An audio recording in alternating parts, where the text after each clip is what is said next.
Assalamualaikum warahmatullahi wabarakatuh. Waalaikumsalam warahmatullahi wabarakatuh. Bersama saya Pak Iswadi dalam acara Ngobrol dengan Pak Iswadi. Nah, hari ini saya kedatangan dengan Ibu Elin Karlina, di mana Ibu Elin Karlina ini adalah seorang dosen ya guys ya. Dan beliau juga lagi menempuh pendidikan S3 ya. Bener ya Bu ya? Ya, insya Allah tahun ini lulus ya, doain. Amin, amin, amin. Dan hari ini kita akan ngobrol mengenai generasi Z ya Bu ya. Siap. Nah, dan Bu Elin Karlina ini akan memberikan pandangan mengenai bagaimana sih generasi Z ini, cara belajarnya, kemudian pergaulannya seperti apa, kemudian kira-kira cita-citanya ingin jadi apa ya. Pokoknya ngobrolin tentang generasi Z inilah ya. Oke Bu, mungkin boleh diperkenalkan dulu tuh Ibu ngajar di mana gitu, kemudian biasanya mata kuliah apa yang Ibu ajarkan gitu. Oke, Silakan baik. Ibu. Terima kasih Pak Iswadi. Assalamualaikum semuanya. Waalaikumsalam warahmatullahi wabarakatuh. Biasanya saya dipanggil Ibu Elin. Oh, gitu Ibu ya. Elin. Iya, kadang ada yang suka manggil Bunda juga di kampus gitu. Nah, saya ngajar di salah satu perguruan tinggi swasta yang ada di Jakarta. Biasa terkenalnya dengan nama Unindra, Universitas Indra Prasta PGRI. Oh, berarti Ibu ngajar di Universitas Interprasta PGRI. Iya, betul, Nah, itu Pak. di mana Ibu? Di daerah Jakarta Timur nih, Kak. Ada 3 kampus nih Pak untuk Unindra itu. Yang Jakarta Timur atau Jakarta Selatan? Nah, yang pertama kampus A itu adanya di Jakarta Selatan. Selatan. Kampus Itu, A ada di Jakarta ya, Selatan. di daerah Ranco, TBC Matupang.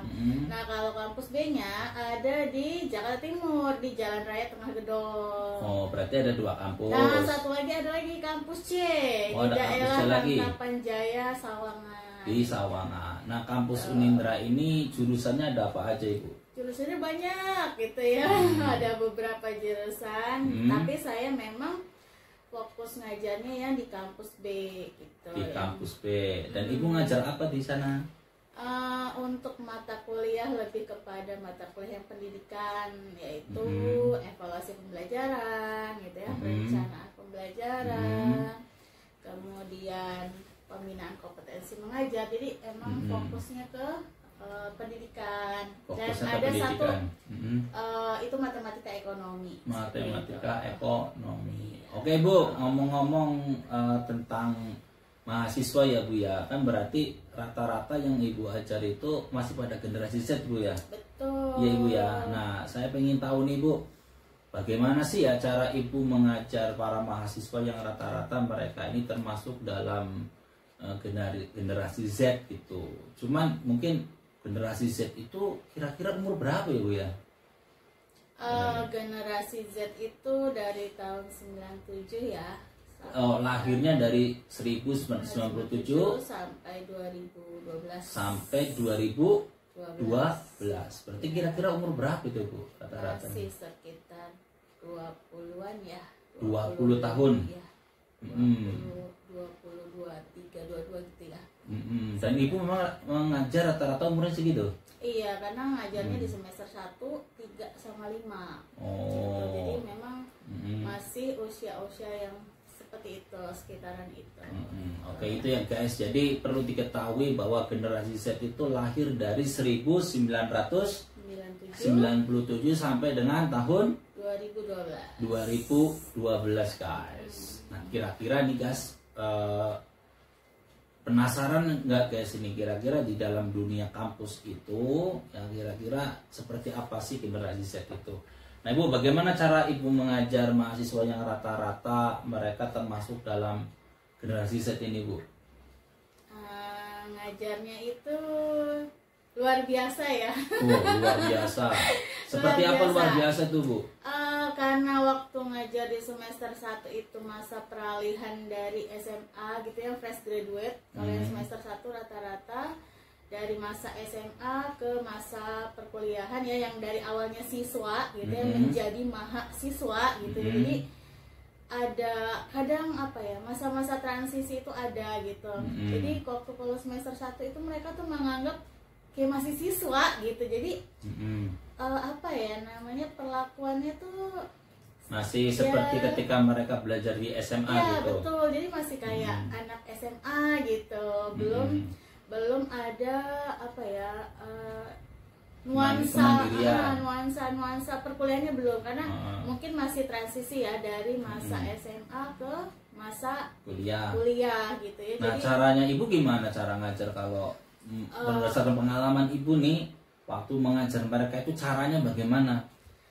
Caranya beragam sih. Pertama itu yang saya lakukan itu apa ya, mencari dulu mereka tuh seperti apa gitu ya. Kalau yang semester awal tuh saya suka nanya hobi dulu apa gitu ya. Hobinya apa? Suka tanya dulu gitu kan, hobinya apa. Kemudian dari hobi itu mungkin kita bisa baca ya, oh sukanya apa. Karena kemarin pengalaman dari yang sebelumnya itu, yang semester baru itu kebanyakan sukanya main TikTok. Main TikTok. Oh, berarti generasi Z itu sekarang suka main TikTok ya, jadi suka bermedia sosial. Ya, betul. Jadi sesuai dengan zamannya, kayaknya nih untuk generasi Z ini lebih kepada penggunaan teknologi memang ya, gitu ya. Penggunaan jadi teknologi, media sosial dan digital yang digital gitu deh pokoknya. Jadi kebanyakan gitu hobinya selain kayak nonton Netflix gitu kan, terus jadi konten kreator gitu kan, YouTube mereka punya channel sendiri. Terus yang tadi seneng banget main TikTok, jadi apa, selebgram ya gitu. Nah, berarti kalau mereka suka TikTok, suka bermedia sosial, cara ngajar ibu bagaimana? Nah, berdasarkan pengalaman ibu di kampus. Jadi ngajar mereka itu jadi lebih kayak ngajar seperti seorang teman ya. Nggak bisa mereka itu diajarin yang didikte gitu kan, karena memang dunianya udah seperti itu. Jadi ngajarnya perlu pakai media juga gitu ya, supaya apa yang disampaikan itu bisa diserap sama mereka. Cuma tergantung dari mata kuliahnya. Kalau matematika nggak bisa ngajar yang pakai media yang gimana ya, karena mereka saya tanya, Bu, matematika itu enaknya tuh ngajar langsung, dijelasin di papan. Drilling ya. Berarti. Jadi ngajar langsung dijelasin step by stepnya gitu di papan gitu ya. Kalau dikasih tayangan YouTube gitu ya, rekaman YouTube, mereka suka males lihat gitu ya, suka nggak mau nontonin, bosen, katanya kurang paham. Mendingan enakan langsung diajar langsung gitu, dicontohin gitu. Jadi mungkin ini ya Bu ya, lebih kepada memotivasi mereka itu gimana sih cara agar mereka belajarnya antusias. Itu pasti kan berbeda dengan zaman dulu ya, dengan zaman sekarang. Nah itu bagaimana tuh Ibu? Kalau belajar zaman dulu kayaknya kita lebih mandiri banget ya. Yang untuk menghadapi generasi Z ini berdasarkan pengalaman Ibu tuh ketika Ibu ngajar, contoh tadi matematika ekonomi, itu bagaimana pendekatan yang Ibu gunakan agar mereka itu jadi antusias untuk belajar gitu? Yang pertama ya tadi pendekatan secara personal dulu, seperti biasa, karena matematika yang saya ajarkan itu katanya paling ditakuti gitu ya, mata kuliah yang ditakuti karena banyak yang nggak bisa, kurang paham segala macam. Tapi ya tadi pendekatannya personal, mana yang bisa, atau pakai teman. Nah, teman sebaya, tutor sebaya. Ya, temennya kalau ada yang udah jago, ini kan kelihatan ya, di kelas tuh kalau yang jago apa, nanti biar dia yang ngajarin gitu. Jadi saya nggak semuanya gitu. Jadi memberikan mereka, yuk temennya yang nggak bisa boleh ajarin ya, gitu. Seperti itu. Jadi ya memang karena, dan selain digital ya, karena kan memang sudah open access juga semua gitu kan. Jadinya mau tidak mau sebenarnya nggak usah banyak belajar ini ya, tergantung kitanya gitu. Maksudnya punya kemandirian untuk belajar, entah nonton YouTube gitu kan ya, entah lihat apa di TikTok juga banyak sih trik-trik ngerjain cepet gitu ya, terus segala macam itu banyak sebenarnya. Tergantung, tinggal pilih-pilihnya dalam bermedia sosial gitu, bisa apapun sebenarnya kayak gitu. Oke Bu, pertanyaan berikutnya ya Bu ya, apakah ada perbedaan mahasiswa yang masuk dalam generasi Z dengan zaman Ibu waktu jadi mahasiswa dulu, dilihat dari cara belajarnya? Jadi apakah ada perbedaan nih cara belajar mahasiswa yang generasi Z ini dengan zaman ibu waktu kuliah? Cara belajarnya beda banget. gimana nih? Dasar pengalaman ibu nih. Ya kalau dulu Ya. zaman saya kuliah ya nggak ada media nggak ada teknologi ya, maksudnya bukan nggak ada teknologi, maksudnya Belum ada perkembangan teknologi ya, yang begitu masif sekarang. kayaknya internet masih terbatas Ya. gitu kan. Media ya. sosial juga masih Paling terbatas. kita cuma bisa SMS-an gitu Belum kan. ada Facebook ya. Belum kayaknya. Belum ada waktu Facebook, itu, belum ada ada. Instagram, belum ada TikTok apalagi TikTok belum apalagi. ada. Jadi cuman SMS ya gitu, paling teleponan gitu kan ya, paling SMS-an bahasanya kayak gitu. Nah, kalau sekarang ya tadi kayak kuliahnya misalnya dilakukan secara daring, berada dimanapun kita bisa tetap kuliah gitu. Kalau dulu kan karena sebenarnya pandemi itu ada hikmahnya ya gitu ya. Jadi bisa high tech juga karena yang tadinya kuliahnya luring full gitu ya bisa menjadi daring, dan itu dengan teknologi. Jadi walaupun mahasiswa dimanapun mereka berada, mereka bisa tetap ngirim tugas gitu kan. Terus kita bisa melakukan perkuliahan juga. Jadi beda banget gitu ya yang dulu sama yang sekarang. Tinggal bagaimana tadi kemandiriannya. Oh, berarti masalahnya ada di kemandirian.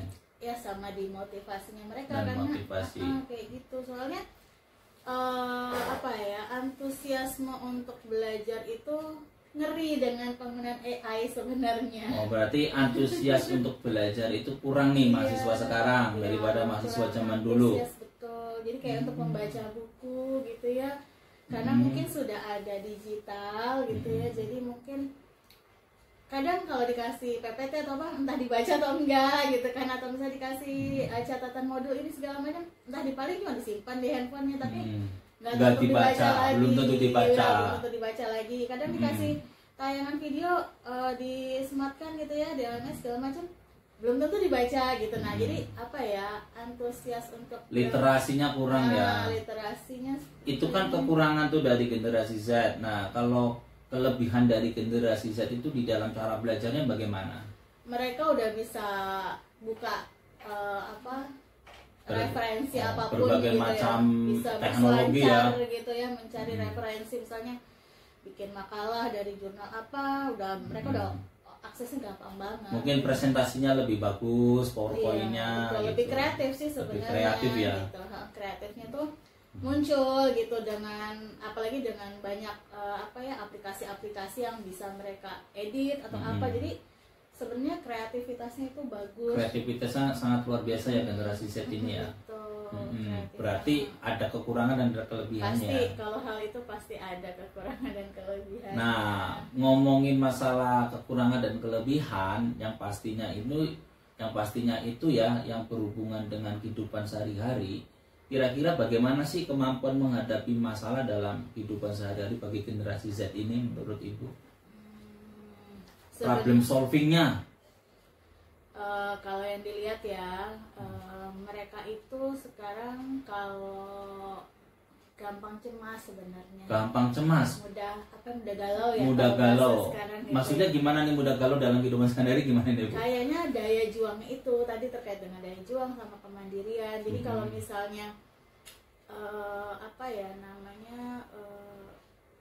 tingkat bertahannya itu Mudah menyerah. ya seperti itu, kayaknya gampang. Udahlah gitu kan. Udahlah, kalau diberikan soal mungkin matematika yang susah, ya sudahlah, nggak mau berusaha gitu ya. Makanya saya selalu bilang jangan mengerjakan tugas itu hanya untuk menggugurkan kewajiban gitu ya. Tidak boleh gitu, tapi betul-betul dikerjakan sesuai dengan apa gitu ketentuannya. Jadi jangan cuma udahlah yang penting ngerjain gitu. Jangan sampai ada bahasa seperti itu. Jadi nanti kan ada nilai tersendiri ya. Jadi memang harus betul-betul ya, mereka tuh salah satunya memang harus dimotivasi selalu dan diterapkan perilaku baik gitu. Jadi untuk menerapkan itu ya, saya selalu berkomitmen di awal tuh gitu ya, dikomitmen dulu di awal.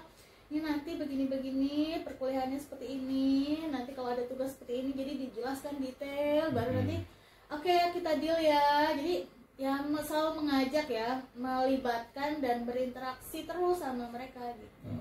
Itu kan kekurangannya ya Bu ya, kekurangan generasi Z di dalam menyelesaikan masalah kehidupan sehari-harinya itu mudah cemas, kemudian gampang. mudah menyerah, galau. Nah, kalau kelebihannya apa, Bu? Ya kelebihannya tadi lebih fleksibel. Lebih fleksibel. Nah, gimana nih maksudnya lebih fleksibel itu seperti apa? Gampang menyesuaikan diri ya. Oh, Maksudnya karena tadi mungkin ada dengan teknologi segala macam, tapi ya tadi balik lagi mungkin kalau kayak kita lagi lihat-lihat scroll apa gitu ya. Kalau misalnya tiba di layar muncul motivasi, mungkin kita termotivasi gitu kan ya. Tapi kalau misalnya ada yang hal aneh, oh ini lagi saya banget gitu ya. Jadi betul-betul memang harus apa ya, harus bisa memilih sebenarnya gitu. Tapi salah satu yang ini adalah kreatifnya mereka tertuang dalam itu bentuk. Jadi dalam menyelesaikan masalahnya itu, dalam problem solving itu mereka sangat kreatif ya. Dan pastinya interaksi dengan temannya itu lebih luas jangkauannya. Oh, berarti Gitu komunikasi ya. dengan temannya itu Jaringan sangat itu. cepat ya, Betul. kemampuan komunikasinya ya. Oke, Bu, kemudian ya Bu ya, ini masih boleh kan Bu memberikan pertanyaan? Jangan banyak-banyak ya. Jangan banyak-banyak katanya. Ya nggak apa-apa ya, kan makin menarik Ini versi nih. saya, Ya, gitu makin ya. menarik ya guys ya pemirsa. Ini makin menarik, jangan tegang-tegang ya guys ya. Ini dengan ibu dosen guys, ibu dosennya baik banget nih guys ya. Sudah mau datang ke sini untuk ngobrol dengan Pak Iswadi atau ngobrol bareng dengan Pak Iswadi guys. Oke Bu, berikutnya Bu, kira-kira pekerjaan apa ya Bu ya yang didambakan oleh para generasi Z ini? Tentunya kan berbeda dengan zaman kita ya Bu ya. Betul. Nah, kira-kira apa nih Bu, sepengetahuan Ibu, sepengalaman Ibu berinteraksi dengan mereka? Nah, saya pernah nanya gitu ya, cita-cita mau jadi apa gitu kan. Karena saya selalu mengingatkan, saya ngajar di pendidikan dan lulusannya itu menghasilkan sarjana pendidikan. Tapi banyak yang tidak mau jadi guru. Waduh, mereka kuliah di pendidikan tapi tidak mau, jarang yang mau menjadi guru. Jarang. Waduh, ini sangat unik ya guys ya. Iya. Unik sekali. Mereka kuliahnya di jurusan kependidikan, Ya, tapi jarang yang mau jadi guru nih guys. Waduh. ada ini beberapa unik. yang bukannya nggak ada, tapi ada beberapa aja yang memang mau gitu dari awal. Kebanyakan mereka itu pengen jadi pengusaha. Pengen jadi pengusaha. Terus Yang pertama, Ya. yang kedua itu lebih kepada tadi konten kreator. konten kreator. Sama tadi apa, jadi apa sih, endorse gitu ya? Oh ya, selebgram Ya, loh. kayak gitu. Jadi Di karena endorse gitu. karena apa namanya, katanya bisa menghasilkan lebih banyak, Banyak ya. uang. Jadi rata-rata pengennya sih jadi pengusaha, dan ada juga sih yang nggak kelewat itu yang pengen jadi ASN katanya Oh, gitu. jadi ASN. Ya, PNS. ya kalau PNS kan macam-macam, ada di guru, Iya. ada di kementerian, ya kan. Oh, berarti gitu guys. Jadi generasi Z sekarang itu pengen jadi pengusaha guys, pengen jadi konten kreator, pengen jadi selebgram, ya, dan Banyak jarang sih sebenarnya. jarang yang mau menjadi guru sekarang guys. Ini berdasarkan pengetahuan Bu Iya. dosen, ya kan. Kalau lagi nanya di kelas Iya, ya. kalau nanya di kelas. Nah, kira-kira mereka itu kenapa pengen jadi selebgram, pengen jadi konten kreator? Karena tadi ya pengen punya banyak uang. Pengen punya banyak uang. Apakah karena pengen banyak uang aja, atau karena mungkin mereka pengen mengekspresikan ya, pengen mengekspresikan ide dan lebih bebas, lebih fleksibel Mungkin, kali ya? Ya seperti itu Gimana? mungkin. Karena kalau mungkin jadi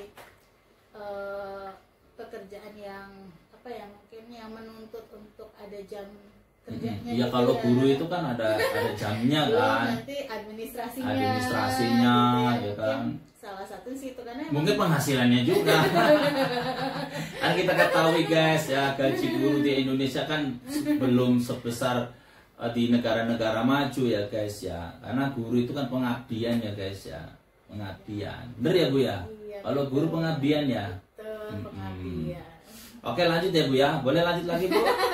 Masih banyak ya. Ini kan masih ada hubungannya tadi Bu, karena tadi generasi Z itu pengen jadi pengusaha, konten kreator dan lain-lain. Pasti ini ada hubungannya dengan bagaimana generasi Z itu mengekspresikan ide dan kreatif mereka dalam kehidupan sehari-hari. Nah, kira-kira itu bagaimana Bu? Karena ada di salah satu mata kuliah itu, yang pertama ada namanya aplikasi kewirausahaan. Ada mata kuliah aplikasi kewirausahaan. Nah, di situ mungkin ya dibangun untuk menumbuhkan jiwa-jiwa wirausahanya mereka. Makanya mungkin tadi ada yang pengen jadi pengusaha. Terus ada juga apa tuh namanya, kayak tadi misalnya konten kreator. Berarti sering-sering bikin video gitu kan ya. Ini sama podcast sekarang udah banyak loh gitu. Salah satu mungkin pernah ada yang memberikan tugas itu bikin podcast gitu. Jadi seperti ini dong podcast ini ya. Seperti ini. Kita ngikutin generasi Z ya. Iya, jadi memang sudah zamannya ya. Seperti ini punya channelnya masing-masing, punya acara masing-masing. Jadi mereka pun sepertinya begitu gitu.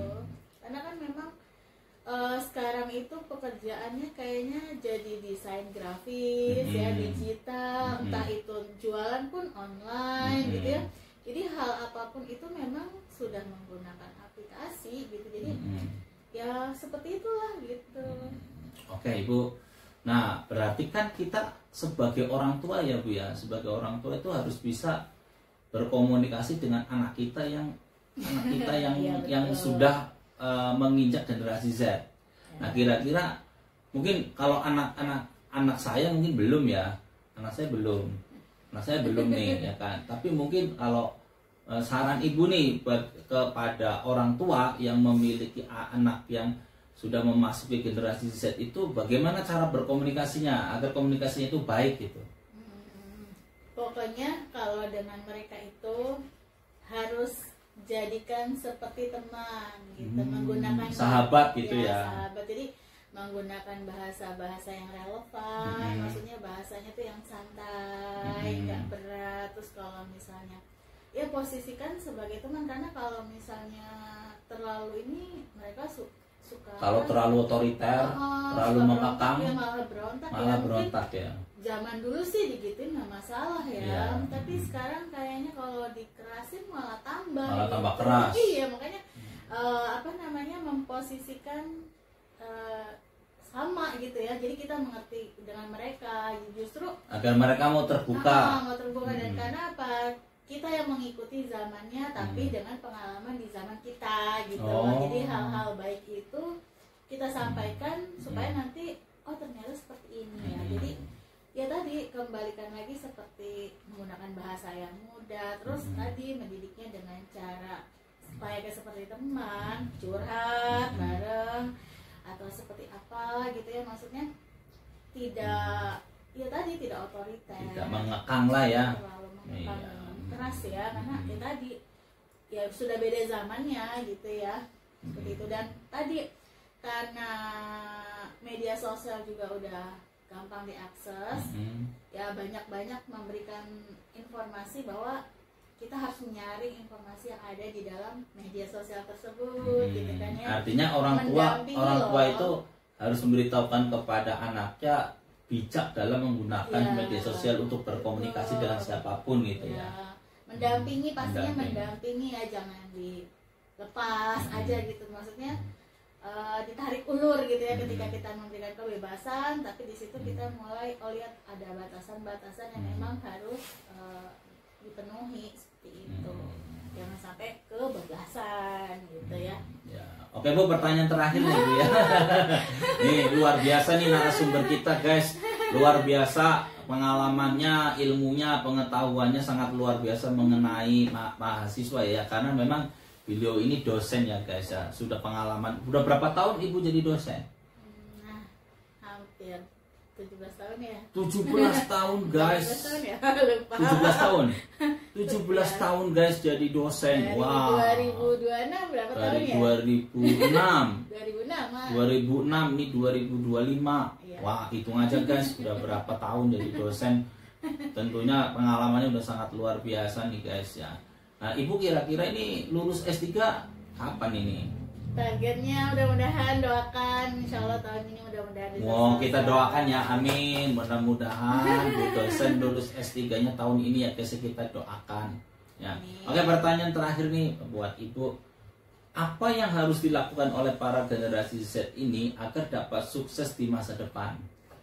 Nah, kiat-kiatnya apa nih Bu? Yang pertama sih harus mengembangkan kemampuan dulu ya, kemampuan Develop secara ya. digital. Nah, kemampuan digital. Ya, ya tadi dengan bijaknya itu menggunakan teknologi gitu ya, dan pastinya menambah lagi supaya bisa apa ya namanya dalam apa namanya menggunakan media sosial itu, menggunakan media sosial untuk sesuatu yang positif, ya, positif dan bermanfaat pastinya. Ya. Jadi edukasi ya, Ya. daripada memberikan edukasi, terus juga mengembangkan apa ya kemampuan berpikir kritisnya juga tadi kemampuan kan berpikir banyak kritisnya. yang hoak-hoak ya, Ya. gitu kan. Jadi jangan asal menelan atau menerima hal apapun gitu kan, apalagi nih khawatir dengan hasutan-hasutan gitu kan, seperti itu. Jadi apa namanya betul-betul harus bisa menyaring, dan tadi hidupnya fleksibel ya, bisa menyesuaikan dengan Bisa adaptasi adaptable ya, ya. beradaptasi dengan kondisi apapun gitu, dengan catatan tadi mengikuti arus tapi jangan terbawa arus gitu bahasa. Artinya gini, kalau adaptasi berarti generasi Z itu harus memiliki banyak kemampuan. Iya. Generasi Z itu harus memiliki banyak kecerdasan. Betul. Jangan hanya fokus pada satu kemampuan saja ya. Dan tapi komunikasi iya. juga.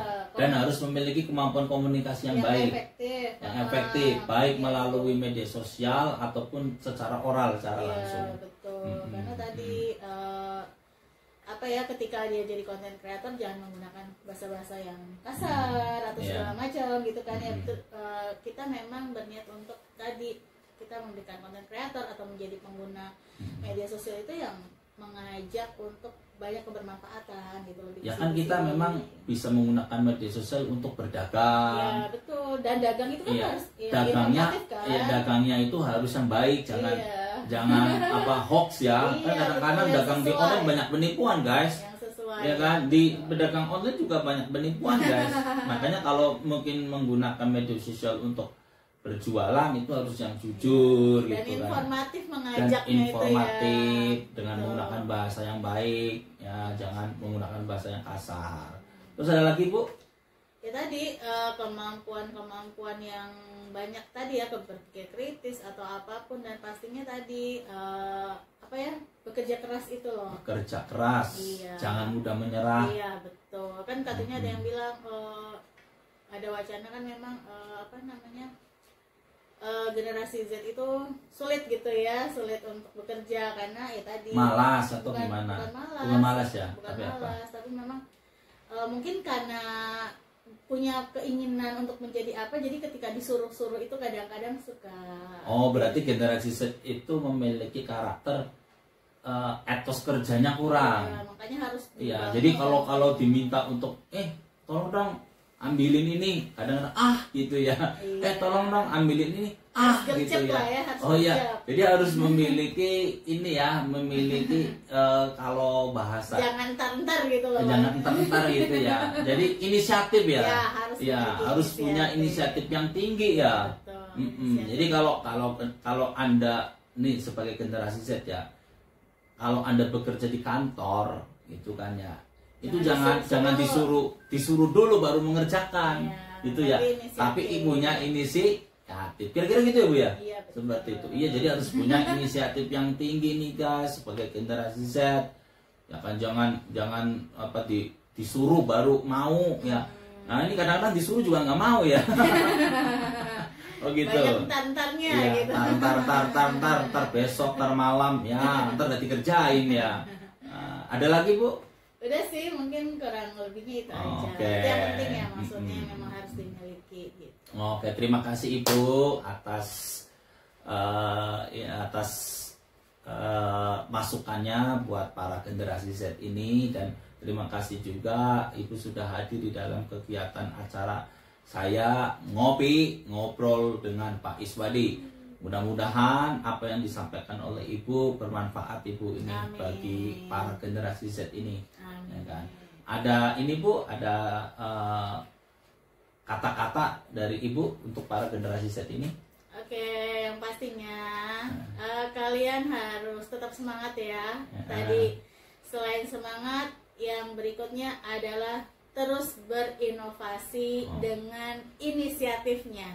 Oke, terima kasih Bu Elin. Mari Bu kita tutup dengan biasa. Terima kasih. Assalamualaikum warahmatullahi wabarakatuh. Ngopi, ngobrol dengan Pak Is.